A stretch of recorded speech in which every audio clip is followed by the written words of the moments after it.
कहबो न कहनी डेराए लगलू अपना मरद से काहे घबराए लगलू। ए जा बोला ना कुछ कहबो न कहनी डेराए लगलू अपना मरद से काहे घबराए लगलू। देलू दिया बुताई काहे पगलू अनहरिया। सुनो बहुत उठे दादा कोमल के भितरिया बहुत उठे दादा कोमल के भितरिया।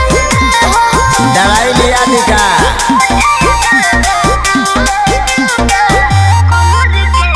Music by Arya Sharma.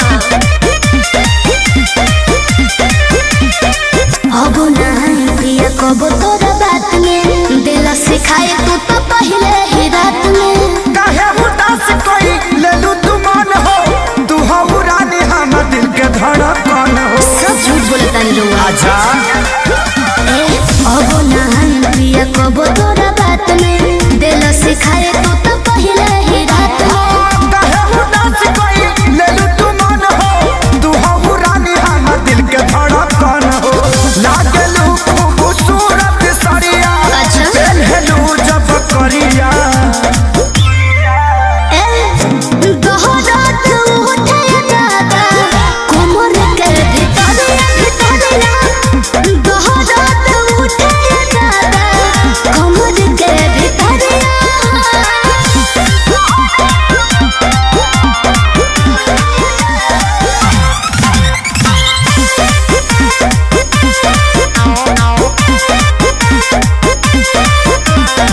कोमल बदन हमारो नियन गाल हो कैले प्रकाश बाड़ो तो वैसन हाल हो।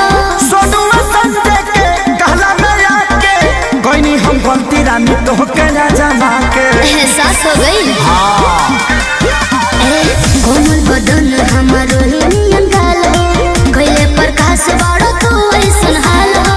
सोनू संजय के कहला में आके कोई हम गलती रानी तो के ना जमा के। देखी ना जा दूरे से ले ले आ रहा है सदिया। सुना बोला दोहरात उठे दादा कोमल के भितरिया दोहरात उठे दादा कोमल के भितरिया। चोर धैले बकारे।